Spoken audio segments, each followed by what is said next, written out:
Another question, find the resultant of forces shown below. You have to find out the resultant of this force system.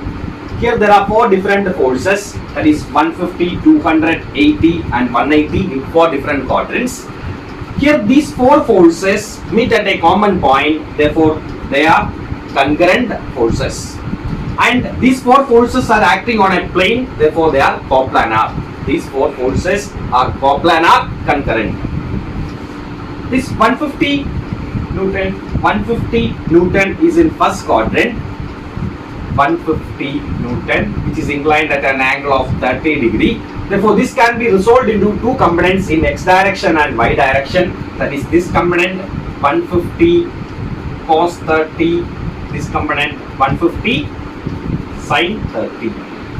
Then second one, in second quadrant, 200 Newton in second quadrant. 200 Newton in second quadrant.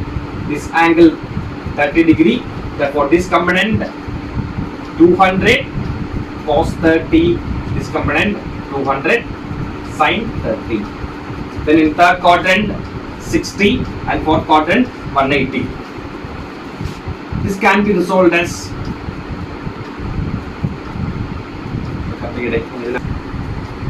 Okay. Then in third quadrant, another force, that is 80 Newton, which is inclined at an angle of 60 degree with horizontal. It is resolved into two components, that is 80 cos 60, this component 80 sin 60. Then in fourth quadrant, another force, that is 180 Newton, inclined at angle of 45 degree with horizontal. Therefore, it is resolved into two components, that is this one 180 cos 45 and this component 180 sin 45.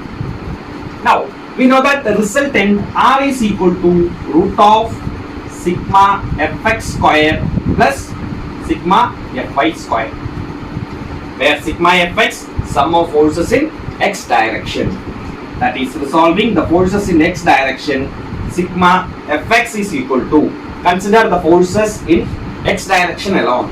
First quadrant 150 cos 30, the right hand side, therefore it is taken as positive, 150 cos 30.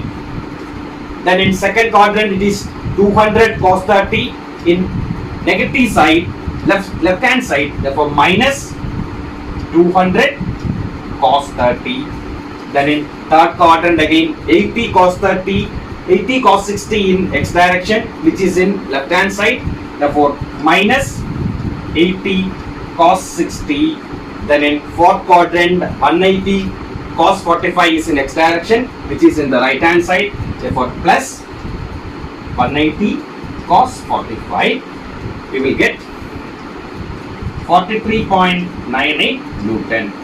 That is the sum of forces in x direction, sigma fx is equal to positive 43.98 Newton. Now, resolving the components in y direction, that is sigma fy, sum of forces in y direction, which is equal to, in first quadrant it is 150 sin 30, which is moving upwards, therefore it is taken as positive, that is 150 sin 30. Then in second quadrant it is 200 sin 30, which is also moving upwards, therefore positive 200 sin 30.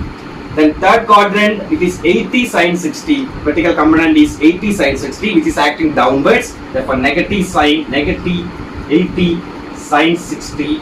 And in fourth quadrant also it is acting downwards, therefore negative 180 sin 45. You will get minus 21.56 Newton. Therefore, sigma fy, sum of forces in y direction, is equal to minus 21.56 Newton.